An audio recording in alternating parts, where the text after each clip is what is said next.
우유는 완전 식품일까? 동물성 식품인 우유, 요구르트, 치즈, 버터, 계란의 진실을 알아야 한다. 지구상의 어떠한 포유류도 다 자란 후에 어미의 젖을 먹지 않는다. 자연의 법칙에 따라 영양학적으로 얻을 게 없기 때문이다. 소와 닭은 집단 사육과 유전자 변형된 사료를 먹으며 자란다. 빨리 키우기 위해 각종 항생제와 화학품이 주입된다. 치명적인 독소들이 고스란히 우유와 계란에 쌓인다. 우유를 원료로 한 유제품에도 문제가 생긴다. 영양을 위해 매일 먹을 필요가 없는 동물성 식품이다. 섭취 시에는 유기농, 친환경, 동물복지 인증 제품을 확인해서 먹는 게 중요하다. 부모에게 가장 불편한 진실. 초등학교 3명 자녀를 둔 엄마와 나눈 상담이다. 자녀 모두 비염으로 병원 약을 먹은 지 수년째인데 차도가 없었다. 공통적으로 두통과 구토, 속이 불편하다는 점이 있었다. 아이들 성장을 위해 우유를 마시게 했고 치즈와 계란도 매일 섭취했다. 3명 모두 고기를 좋아하고 채소를 잘 먹지 않았다. 아이스크림, 치킨, 피자, 콜라를 즐겨 먹었다. 유제품류인 우유, 치즈, 계란 등과 육류의 섭취를 완전히 제한했다. 2주 후 아이들 모두 두통 및 구토 증상이 사라졌다는 연락을 받았다. 자녀의 건강 상담 중 부모에게 불편한 진실을 말해줄 때가 있다. 그중 설명하는데 시간 할애를 많이 하는 것이 우유다. 두통과 복통, 소화불량, 설사를 자주 호소하지만 병원에서는 원인을 찾을 수 없다고 한다. 완전 식품이라고 믿고 있는 우유 섭취를 중단할 것을 권유하기란 쉽지가 않다. 우유뿐만 아니라 치즈와 버터, 아이스크림 등 유제품류가 다 해당된다. 부모의 흔한 반응 중 하나는 학교에서 무상급식으로 나와 먹을 수밖에 없다는 항변이다. 여전히 50%가 넘는 초등학교에서 우유 무상급식이 실시되고 있다. 국가인권위원회는 2021년 우유급식이 행복추구권, 건강권 등을 침해한다는 시민단체의 진정을 받아들였다. 알레르기나 채식주의로 우유급식을 하지 않는 학생에게 대안 제시를 하라는 결정이다. 우유가 성장에 절대적으로 필요하다는 인식은 2000년대에 들어 바뀌기 시작했다. 생산 과정에서의 문제점과 우유가 주는 효과와 부작용에 관심이 증가한 결과다. 우유급식은 농림축산식품부가 주관하는 사업이다.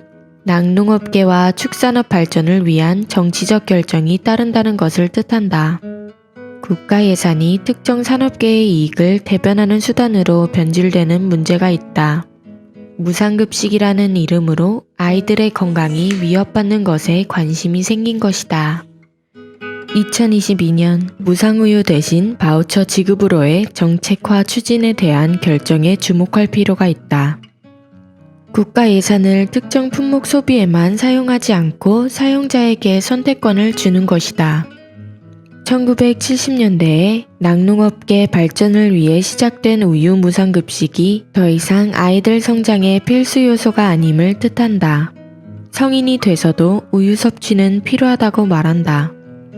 칼슘 공급을 통해 골다공증을 예방할 수 있으니 특히 중장년층 여성들에게 섭취를 장려한다. 진실은 무엇인지 알고 먹어야 하는 것이 유제품이다. 우유를 포함한 유제품의 유해성. 우선 우유에 든 카세인이라는 단백질을 알아야 한다. 모유에도 뼈 성장을 위한 카세인은 들어있다. 문제는 우유에는 모유보다 카세인이 300배가 많이 있다. 우유는 위가 4개로 구성된 소가 소화 흡수를 잘할 수 있다. 모유는 사람이 먹는 것이고 우유는 송아지가 먹는 화학적 성분 구성을 뜻한다. 카세인을 처리하기 위해서는 엄청난 양의 에너지가 소모되어야 한다. 끈적거리는 점막 형태의 물질은 장의 기능을 떨어뜨린다. 남아서 독소가 되어 몸에 저장되어 암을 유발한다. 특히 항생제를 많이 맞은 소의 경우 그 문제는 더욱 심각해진다. 생우유를 마셨을 때 나타나지 않는 충치가 살균 우유를 마셨을 때 생기는 연구 결과가 1930년대에 이미 밝혀졌다. 유제품이 문제가 되는 가장 큰 원인은 살균 처리 과정이다. 유통 공급 과정에서 오염될 위험은 낮추지만 우유 단백질을 변성시키고 유익한 장내 세균을 모두 파괴한다. 우유에 든 칼슘과 단백질인 카세인도 제대로 흡수와 소화를 할 수 없게 만든다. 비타민 함량은 떨어뜨리고 혈당은 높인다. 살균뿐만 아니라 크림층을 분리되지 않게 억제하는 균질화 공정도 우유의 변성을 가져와 인체에 부작용을 끼친다. 우유의 주요 기능은 칼슘 공급이라 배워왔다. 치아가 잘 자라고 뼈 발육에 도움을 주니 성장 과정에 필수라는 논리다. 우유의 칼슘은 카세인과 결합되어 있다. 모유 함량의 300배인 카세인이 칼슘 흡수를 방해한다. 살균과 균질화 공정은 칼슘의 질을 낮추고 흡수를 어렵게 만든다. 채소 과일식만으로도 충분히 칼슘 섭취가 가능하다. 견과류를 추가해주면 절대 칼슘 결핍은 생기지 않는다. 단순히 칼슘을 위해 소화 흡수를 위해 엄청난 에너지가 소모되고 부작용이 생기는 우유를 먹을 필요가 없다. 소는 풀을 통해 모든 영양분을 얻는 것을 기억하자. 우유를 가공해 만든 치즈에서 곰팡이 독소가 발견된 것은 놀라운 일이 아니다. 단백질인 카세인의 변성이 우유보다 훨씬 커진다. 특히나 치즈에 든 카세인은 젖소가 먹은 사료에 있던 곰팡이 독소를 높인다. 달걀 역시 우리가 원래 매일 먹어왔던 음식은 아니다. 400만 년 동안 인간의 몸은 가장 필요하고 효율적인 음식으로 에너지원을 공급하게 진화해왔다. 콜레스테롤 수치를 높인다는 연구 결과와 문제가 되지 않는다는 연구 결과가 대립하는 식품이다. 달걀은 현대산업이 만든 상업적 식품에 불과하다. 특히 비소화황이 함유된 달걀은 간과 콩팥에 치명적인 독소로 작용한다. 동물성 식품의 올바른 섭취 방법. 앞선 목차에서 살아있는 진짜 음식은 효소 반응이 일어나야 한다고 했다. 효소는 42도에서 기능을 잃는다는 것을 기억해야 한다. 유제품이 가짜 음식이 될 수밖에 없는 이유다. 단순 가열되는 것에서 그치지 않고 각종 화학 첨가제를 만나 독소를 유발하는 것은 치명적이다. 동물성 식품은 세포막을 공격하는 활성산소를 만들어낸다. 혈관을 막히게 한다는 것은 확실하다. 매일 먹는 과잉 섭취에서 모든 것이 출발한다. 그나마 안전하게 먹을 방법을 알아야 한다. 우유와 계란을 먹고 싶다면 가장 첫 번째로 동물복지 인증이 된 제품인지 확인해야 한다. 케이지에 갇혀 살충제나 항생제가 들어간 사료를 먹으면서 사육되지 않음을 뜻한다. 계란의 경우 껍질에 각인된 번호를 통해 사육 환경을 알 수 있다. 목초를 먹이고 자연 방사한 상태의 소에서 나온 유기농 우유를 먹어야 한다. 좁은 케이지에 갇혀 스트레스를 받은 닭이 낳은 달걀을 피해야 한다. 식품업계가 유기농 무항생제, 친환경 동물복지 제품으로 차별화를 주는 것은 높은 판매 가격 때문만은 아니다. 그만큼 기존의 제품들이 몸에 치명적인 위험이 확인되었음을 뜻한다. 계란은 고단백질이므로 다른 단백질 식품과 함께 먹지 않아야 한다. 마가린에 구운 빵에 계란 프라이, 고구마나 감자가 들어간 토스트를 말한다. 여기에 설탕까지 들어가면 정말 맛은 있지만 몸에는 최악의 조합이다. 계란은 채소와 야채와 함께 먹을 때 가장 좋다. 유제품도 다른 농축 음식과 배합하지 않아야 한다. 우유와 빵, 우유와 시리얼, 우유와 케이크 조합 모두 여기에 해당한다. 우유는 순수하게 그 자체만 먹을 때 부작용이 최소화된다. 우유나 치즈의 색깔이 들어간 것은 절대 먹지 않아야 한다. 요구르트나 요거트의 경우 당이 첨가된 제품은 피한다. 화학 첨가제가 들어가지 않은 집에서 만들어 먹는 것이 가장 좋다. 유제품의 대부분은 산성식품이다. 칼슘은 산성물질을 중화시키는 기능을 한다. 칼슘 섭취를 위해 우유, 치즈를 먹지만 도리어 흡수를 위해 몸 안에 칼슘이 소모된다. 유제품에 칼슘이 많이 들어있다고 광고할 뿐 소화를 위해 몸에 있는 칼슘이 소모된다는 것은 말해주지 않는다. 버터는 지방이라 중성에 속한다. 단백질보다는 탄수화물과 함께 먹는 것이 소화에 좋다. 고기와 먹는 것보다는 통곡물과 먹어야 한다. 가공 처리가 안 되고 화학 첨가제가 들어가지 않는 유제품을 구하기란 어렵다. 그렇다면 가장 살아있는 음식, 채소 과일식을 하는 것이 정답이다. 불과 몇십 년 전까지 의학계는 모유보다 우유가 몸에 좋다고 주장했다. 지금은 모든 분유 제품에 모유가 아기에게 가장 좋은 식품입니다 라는 문구가 들어가 있다. 미국에서 발달한 낙농업계와 축산업계는 아주 오랫동안 소비자에게 진실을 감춰왔다. 건강에 좋다는 가공된 유제품들에 대한 진실이 드러나고 있다. 알레르기와 비염, 천식 등 만성질환이 우유와 계란 등을 끊으면서 사라지는 사례는 이미 셀 수 없을 정도다. 우리는 원래 먹어왔던 채소 과일식으로 돌아갈 때다. 인간은 원래 채식동물. 호모사피엔스인 인간은 채식을 해야만 건강하게 살 수 있다. 지구 역사상 가장 강력한 최상위 포식자인 인간은 육식을 하며 진화해 왔을까? 700만 년을 거쳐 최종 살아남은 현 인류는 호모사피엔스 종이다.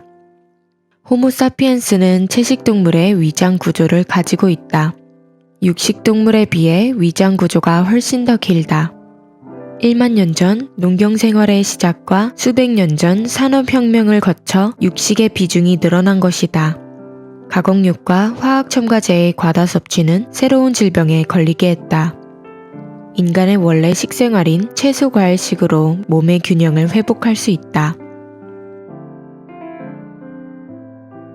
호모사피엔스 종 인간. 슬기로운 인간인 호모사피엔스 종은 언제부터 지구의 지배자가 되었을까? 우리의 조상은 원숭이가 아니다. 원숭이와 같은 조상을 갖고 있을 뿐이다. 0.4%의 DNA 차이로 침팬지는 여전히 아프리카 숲 또는 동물원에서 생활하고 있다. 400만 년 전 최초로 직립보행을 하는 오스트랄로피테쿠스가 나타난다. 아프리카에 있던 호모 에렉투스 종에서 호모 네안테르 탈렌시스, 호모사피엔스, 데니소바인이 갈라져 나온다. 대략 200만 년 전 꿋꿋하게 서다니는 호모 에렉투스가 아프리카를 떠나 다른 대륙으로 진출했다. 호모 에렉투스는 육식동물로 밝혀졌다. 호모 에렉투스는 대형 동물을 사냥하며 육식만을 고집하다 생존에 실패했다.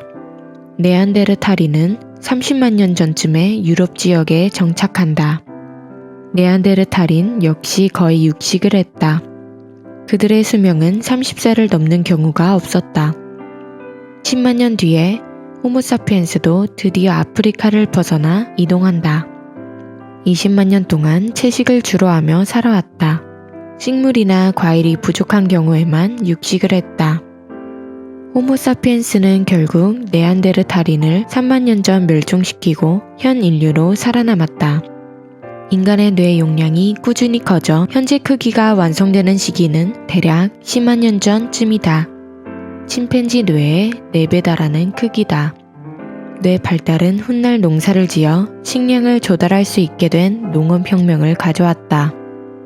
채식을 20만 년이나 해 살아남은 결과다. 공교롭게 농사를 짓기 시작하면서 호모사피엔스는 더 많은 질병에 걸리기 시작했다.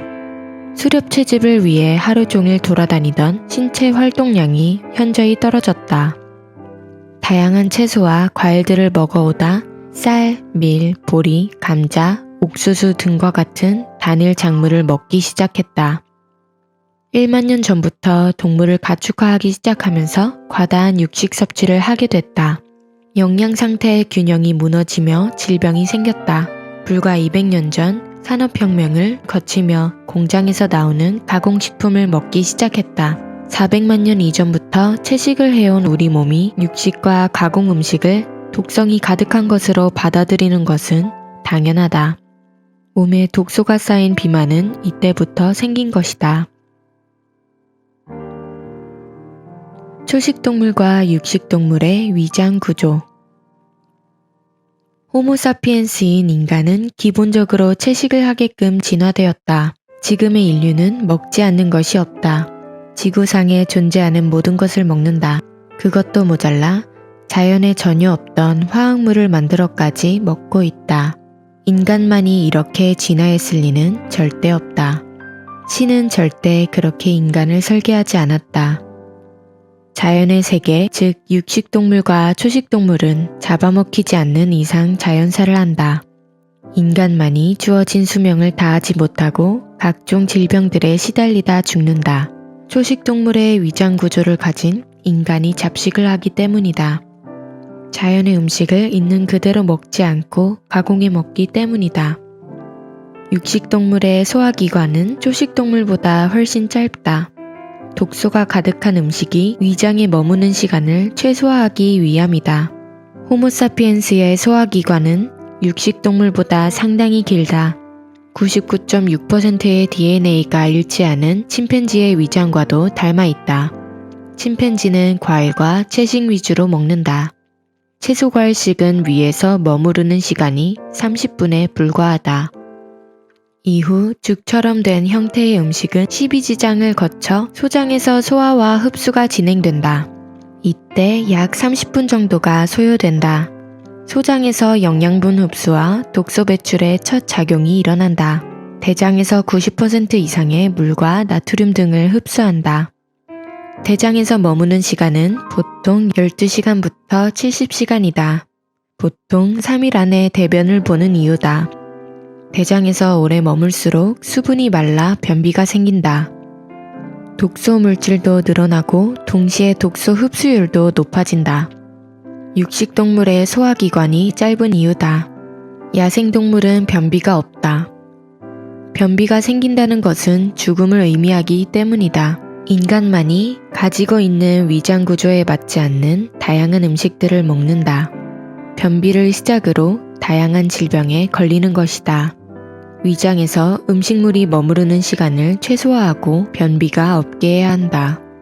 대변을 보는데 5분 이상 걸리면 정상적인 장 기능이 안 되고 있다는 신호다. 먹지 말아야 할 음식을 먹고 있다는 뜻이다. 인간은 채식을 해야 한다. 인간이 출생 후 가장 폭발적인 성장을 하는 시기는 언제일까? 그렇다. 신생아부터 1년 사이다. 1년에 약 25cm가 넘는 성장을 할 때 유일하게 먹을 수 있는 것은 모유다. 모유가 주는 영양분을 분유는 절대 대체할 수가 없다. 모든 분유 제품을 살펴보면 아기에게 가장 좋은 것은 모유입니다. 라는 문구가 적혀 있다. 완전 식품이라 불리는 모유의 단백질 함량은 얼마나 될까? 단백질이 가장 필요한 성장을 많이 하는 시기인 것을 생각하면 최소 70% 이상은 될 것 같다. 놀랍게도 모유 속 단백질 함량은 겨우 6%에서 7%에 불과하다. 우리는 단백질을 보충한다고 생각하면 우선 고기를 떠올린다. 한국영양학회의 하루 단백질 권장량은 1kg당 0.83g이다.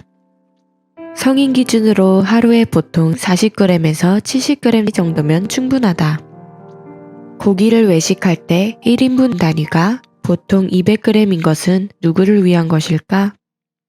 채식동물의 위장 구조를 가지고 있는 인간이 육류 소비를 엄청나게 시작한 지는 불과 300년도 되지 않는다. 그 결과는 위암과 대장암의 지속적인 증가로 나타나고 있다. 단백질은 결코 고기에만 있지 않다. 콩과인 대두 22g으로 닭가슴살 170g을 먹은 만큼의 단백질을 얻을 수 있다. 시금치, 아스파라거스, 브로콜리, 토마토, 오이, 살구 등 채소의 단백질 함량은 아주 높다. 인간의 몸은 70%가 수분으로 구성되어 있다. 갓 태어난 아기는 90%에 달한다. 노화 과정을 겪을수록 수분 구성률이 떨어진다. 물을 많이 먹는다고 해서 해결이 되지 않는다. 수분 함량이 70% 이상인 음식을 먹어야 한다. 그런 음식은 채소와 과일밖에 없다. 채소와 과일에 들어있는 수분은 중요한 역할을 한다. 영양분을 공급하고 독소를 배출하는 역할이다. 채소 과일식조차 가열을 하는 순간 많은 수분과 영양분을 상실한다. 채소 과일도 이러한데 구운 고기가 발암물질이 되는 것은 당연하다. 인간은 죽은 음식이 아닌 살아있는 음식을 먹어야 건강하게 살 수 있다. 가공식품이 아닌 자연 그대로의 채소와 과일을 섭취하자 현 인류의 호모사피엔스 직전의 호모 에렉투스와 네안데르탈인은 육식 위주의 생활을 하다 멸종했다. 호모사피엔스는 채소와 과일이 부족할 때만 육식을 하며 20만 년 넘게 생존해 왔다. 농업혁명과 산업혁명을 거치며 단일 곡물과 가공식품들 섭취로 각종 질병이 생기기 시작했다. 인간의 위장 구조는 육식동물의 위장이 짧은 것과는 달리 길다. 육류가 들어오면 위장에 오래 머무르며 부패하여 독소를 발생시킨다. 필수 영양소인 단백질은 고기보다 채소와 과일에서 훨씬 더 깨끗하게 얻을 수 있다. 살아있는 수분이 들어간 채소 과일식을 해야 한다. 진짜 음식을 먹자. 채소 과일식은 살아있는 음식, 진짜 음식이다. 건강하다는 것은 공기, 물, 음식, 수면, 햇빛, 스트레스 등 복합적인 작용에 의한 결과다. 가장 직접적인 영향을 미치는 것은 음식이다. 인간은 자연의 일부로서 수분 함량 70%를 유지해야 건강하게 살아갈 수 있다. 수분은 가열, 가공되는 순간 사라진다. 죽은 음식이라는 것은 효소의 역할이 없어지는 것을 뜻한다. 신진대사의 핵심 역할을 하는 효소는 42도에서 기능을 잃기 때문이다. 수분 함량이 70%가 넘으며 살아있는 효소가 들어있는 채소 과일식을 해야 한다. 살아있는 진짜 음식은 채소 과일식. 지구 나이는 46억 년이다. 인간이 등장하고 진화한 시기는 700만 년에 불과하다. 인간을 제외한 그 어떤 동물도 음식을 가공해 먹지 않는다. 가공이라 함은 단순한 불로 가열한 것 이상이다. 살아있는 음식을 죽인 것도 모자라 새로운 물질인 화학 첨가제까지 넣는 것을 뜻한다. 호모사피엔스가 가공식품을 접한 시간은 700년도 되지 않는다. 오랫동안 살아있는 음식만을 먹으며 진화되어 왔다는 말이다. 화학 첨가제 덩어리인 가공식품이 몸의 깨끗한 에너지로 사용될 수 없음은 지극히 상식적이다. 포유류 중 인간만이 비만이라는 질병에 걸린 이유다. 엄청난 체세포 분열을 시작으로 엄마 뱃속에 있다 나온 아기는 몸의 90%가 수분으로 이루어져 있다. 점차 자라면서 70%가 된다. 노화에 따라 50%까지 수분 비율이 떨어진다. 태아의 장기가 생기는 순서는 심장 다음 콩팥이다. 수분을 통해 에너지를 얻는 것이 크다. 인체는 아주 정교한 수력발전소의 축소판이다. 물을 통해 음양의 전기가 생성된다. 전기 자극에 의해 모든 세포들이 움직이며 에너지를 만들어내고 움직인다. 몸의 구조를 이해한다면 몸에 가장 좋은 음식은 수분 함량이 높은 자연의 음식임을 알게 된다. 수분 함량이 높다는 것은 모든 영양소를 포함하고 있다는 것을 의미한다. 탄수화물, 지방, 단백질을 기본으로 무기질 영양소가 들어있다. 수분은 영양분을 세포들에 전달하는 역할도 한다. 동시에 노폐물을 제거하는 해독작용에 있어 가장 중요한 물질이다. 계속 강조해오고 있는 독소 청소의 핵심 역할을 한다는 뜻이다. 단순히 물을 마시는 것과 수분 함량이 높은 채소 과일식을 먹는 것은 역할에 큰 차이가 있다. 채소 과일식을 충분히 하는 경우에는 물을 마시지 않아도 될 정도다. 지구의 구성 성분 역시 물이 70%다. 자연의 섭리를 따라야 한다. 인간의 몸처럼 음식 또한 70%가 수분으로 구성된 것을 먹어야 한다. 수분 함량이 높은 음식은 채소, 과일식 뿐이다. 그 외 음식은 모두 가공되거나 요리 과정을 통해 수분이 제거되었다. 기억하기 편한 자연의 이치가 7대3의 법칙이다. 70%는 채소 과일식을 하고 30%는 곡물류로 구성된 식단을 해야 한다. 이렇게 했을 때 우리 몸은 자연사할 수 있는 최소한의 요건을 갖춘다. 가공되지 않은 채소 과일식이 진짜 살아있는 음식이다. 가열하는 순간 가짜 음식, 죽은 음식. 아이슬란드의 국립박물관에는 맥도날드 치즈버거와 감자튀김이 1년 동안 전시된 적이 있다. 2009년에 아이슬란드에서 맥도날드가 철수 결정을 내리고 영업 마지막에 판매한 햄버거다.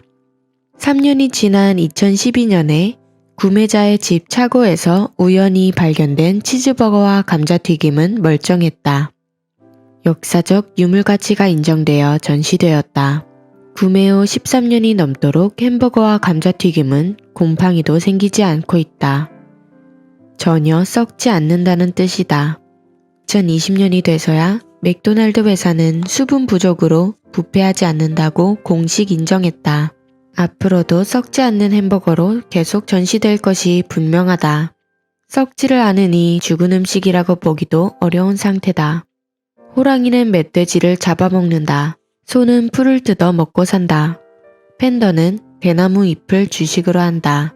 침팬지는 과일을 먹으며 살아오도록 진화했다. 인간은 썩지 않는 햄버거와 기름에 튀긴 감자를 먹도록 진화했을까? 절대 그렇지 않다는 것을 이해했을 것이다. 특히 육류는 불에 구울 때 벤조피렌이, 감자는 높은 온도에서 가열할 때 아크릴 아마이드라는 발암물질이 나온다. 기름에 튀길 때는 더 많은 독성물질이 나온다는 것을 의미한다. 불로 가열되는 순간 살아있는 수분은 없어지고 죽은 음식이 된다. 영양소는 다 파괴된 채 화학조미료로 위장하여 미각을 속이는 가짜 음식이 된다.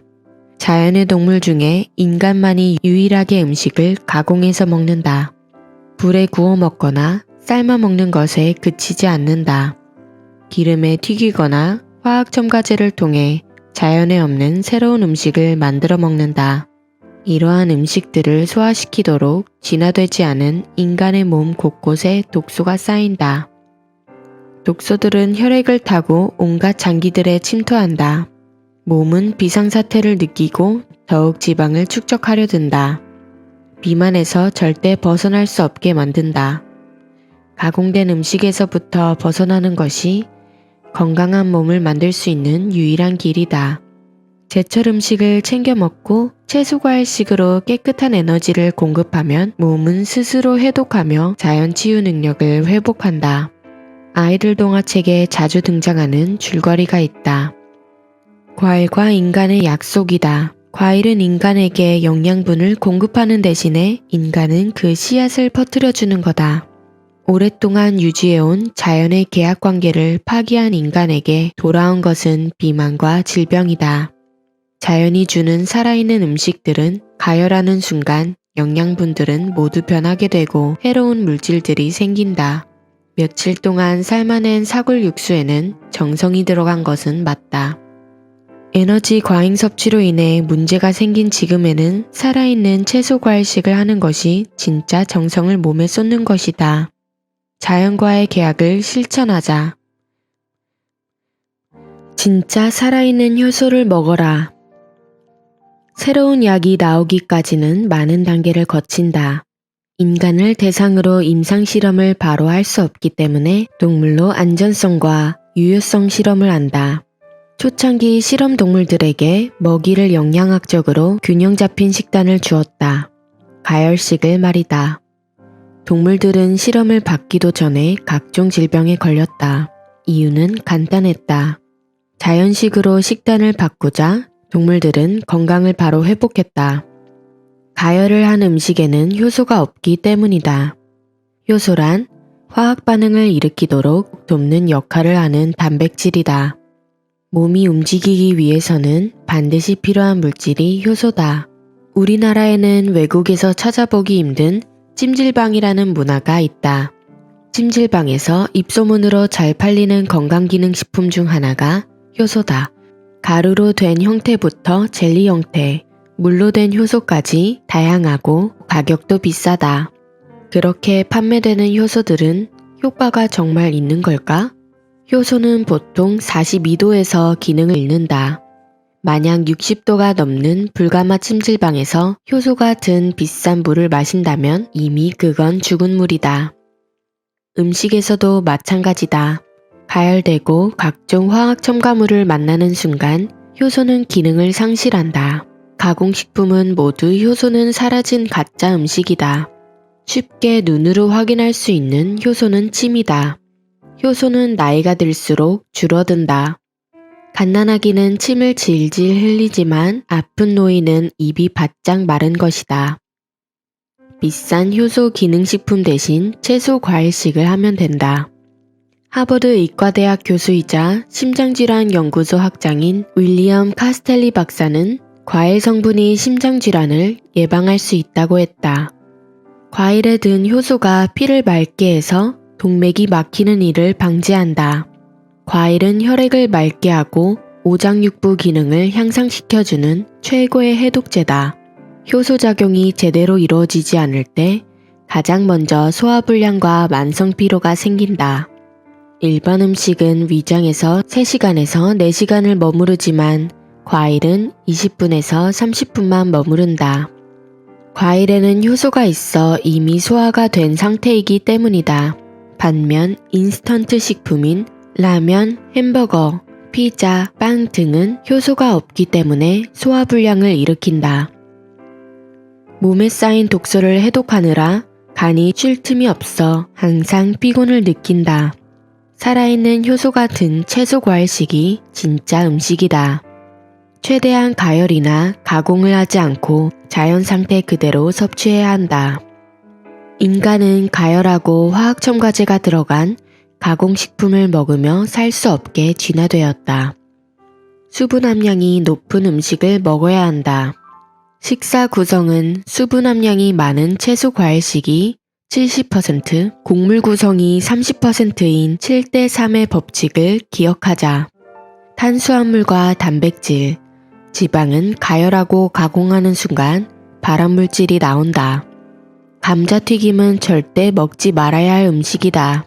인체 활동에 반드시 필요한 효소는 열에 약하다. 소화불량과 만성피로에 시달린다면 가열, 가공하지 않은 채소 과일식부터 시작하자. 탄수화물 중독에서 벗어나는 법. 채소 과일식으로 탄수화물 당 중독, 콜레스테롤, 지방 문제도 해결할 수 있다. 비만의 가장 강력한 원인은 정제 탄수화물과 지방 섭취다. 과도한 당은 고혈압과 당뇨를 가져온다. 불필요한 지방 섭취는 콜레스테롤의 불균형을 가져온다. 필요 이상의 콜레스테롤과 지방은 혈관 질환의 원인이다. 혈관 질환은 궁극적으로 심장병으로 이어진다. 관상 동맥 우회술, 스텐스 삽입 등과 같은 치료로는 절대 완치될 수 없다.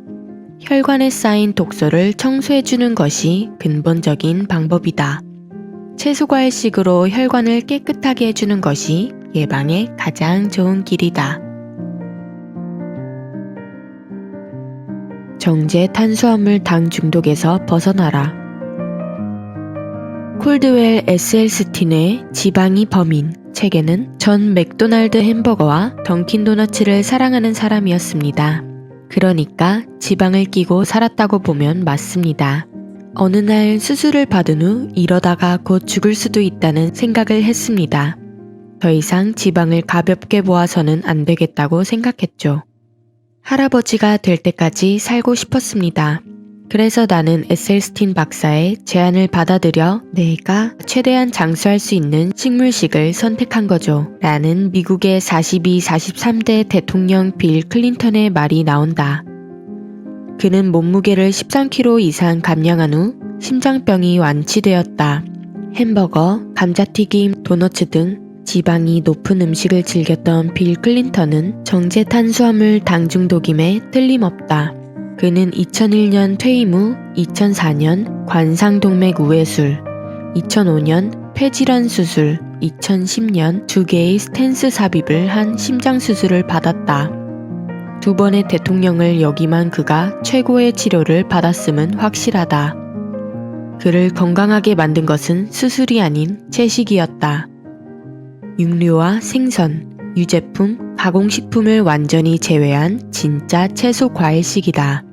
정제 탄수화물을 완전히 끊고 감량된 체중을 유지한 그는 3명의 손주를 둔 멋진 할아버지 역할을 경험할 수 있었다. 지방은 포화지방과 불포화지방으로 나뉜다. 나쁜 지방과 좋은 지방으로 이해하면 된다. 콜레스테롤 수치를 올리는 포화지방이 나쁜 지방이다. 콜레스테롤 자체는 몸에 필요한 물질이다. 지방이 혈관질환의 위험인자로 밝혀진 것은 1970년대다. 미국은 국가정책으로 지방 섭취를 줄였지만 심장질환은 감소하지 않았다. 지방의 자리를 정제가공 탄수화물, 즉 인스턴트 식품이 차지했기 때문이다. 비만과 당뇨는 더 증가했다. 일본도 1990년대 미국과 똑같은 사례를 겪어야만 했다. 비만의 원인은 정제당질을 포함한 탄수화물이다. 우리나라에는 비만 예방의 날이 있다. 2010년에 보건복지부와 대한비만학회가 10월 11일로 제정했다. 이후 세계비만연맹이 10월 11일을 세계 비만의 날로 지정해 전 세계적으로 비만 예방 운동을 하고 있다. 비만은 더 이상 개인의 건강 문제가 아니라는 것을 뜻한다. 세계보건기구 WHO는 1996년에 이미 비만을 장기 치료가 필요한 질병이자 21세기 신종 전염병으로 지목했다. 특히 소화비만이 점점 심해지는 가장 큰 원인은 정제 탄수화물, 즉 당 중독이다. 가공식품 소비 구조에서 벗어나 채소 과일식으로의 전환이 가장 간단하고 확실한 당 중독에서 벗어나는 방법이다. 콜레스테롤은 무조건 나쁜 걸까? 미국이 세계에서 차지하는 인구는 5% 정도다. 세계 전체 혈관 확장 시술 및 관상동맥 시술의 50% 정도가 미국에서 일어난다. 관상동맥 전문의인 콜드웰 에셀스틴 의학 박사가 있다. 그는 빌 클린턴 미국 대통령을 설득해 햄버거와 도넛을 끊게 해 심장병을 완치시켰다. 병원에서 사망 선고를 받고 죽음을 기다린 심장질환 환자들을 철저한 과일과 채식만으로 12년에 걸쳐 완벽히 치유한 의사다. 그의 방법은 단순하다. 동물식을 중지하고 식물식을 하라. 과일과 채소와 통곡물을 먹어라이다. 이를 통해 콜레스테롤 수치를 정상적으로 유지하는 게 그가 찾은 심장질환 완치법이다. 콜드웰 에셀스틴은 채식을 통해 콜레스테롤 수치를 150mg/dL 이하로 유지하면 혈관질환 및 심장병에 걸리지 않는다고 말한다. 채소과일식만으로 콜레스테롤 수치를 관리하여 질병이 완전히 치료된 의학적인 증거는 이미 넘쳐난다. 그렇다면 왜 우리는 이런 중요한 사실을 접하기 어려운 걸까? 병원 입장에서는 전혀 돈이 되지 않기 때문이다. 최첨단 장비와 약물을 사용하며 각종 수술과 시술을 했을 때 수익이 된다는 건 상식적이다. 내 생명과 내 몸을 담보 삼아가면서까지 의료산업과 제약회사의 주머니를 배부르게 하고 싶은 사람은 없을 것이다. 콜레스테롤은 세포를 보호하는 막을 형성하고 성호르몬의 기본 원료가 된다. 이외에도 인간의 몸에서 다양하게 필요한 역할을 한다. 꼭 필요한 물질이기에 인간의 몸에서 스스로 만들어지는 물질이다.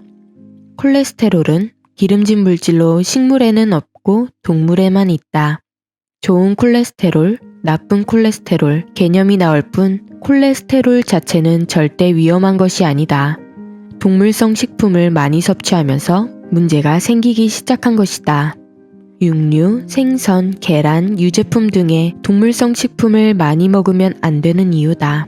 필요 이상의 콜레스테롤이 혈관 질환을 유발하고 심장병으로 이어진다. 식물에 포함된 지방만으로도 충분하다는 걸 기억해야 한다.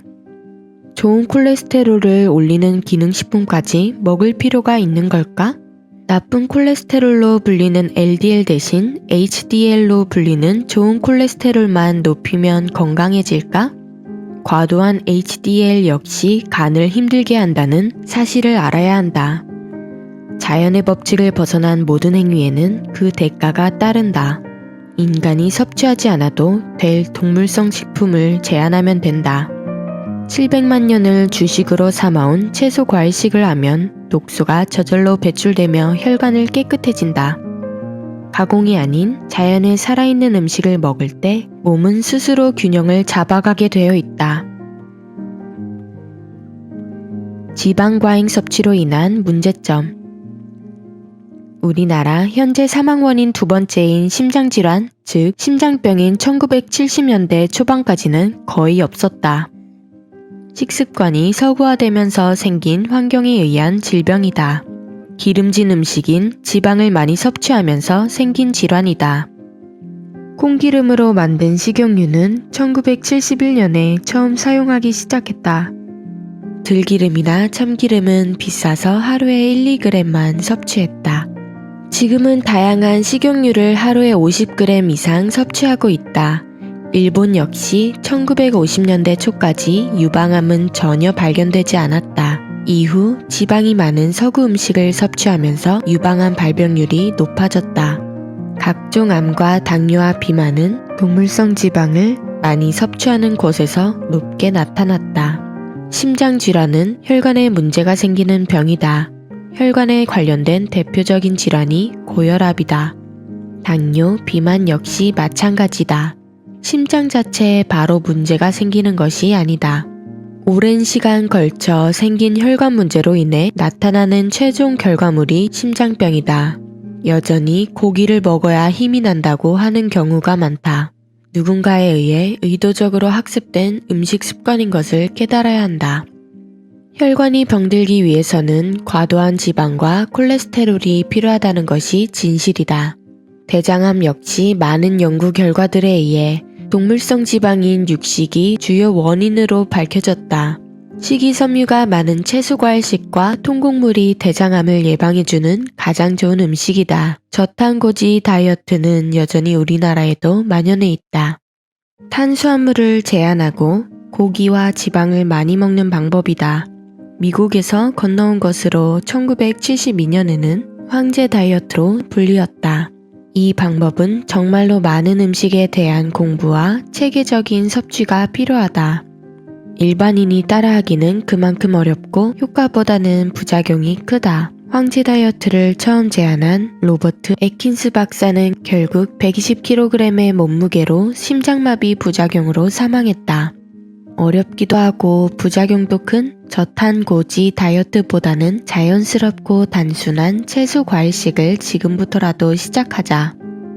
나는 32살에 관상동맥 조영술을 받았다.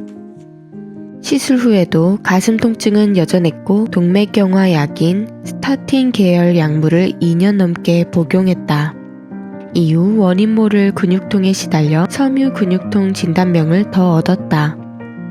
약대에 진압하고야 근육통은 스타틴 계열 약물 부작용임을 뒤늦게 알았다.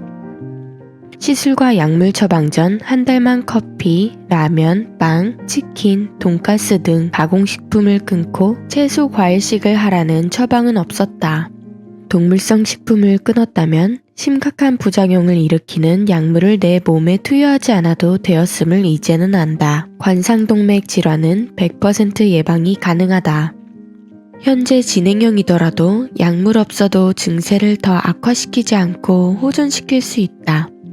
채소과일식이 유일한 방법이다.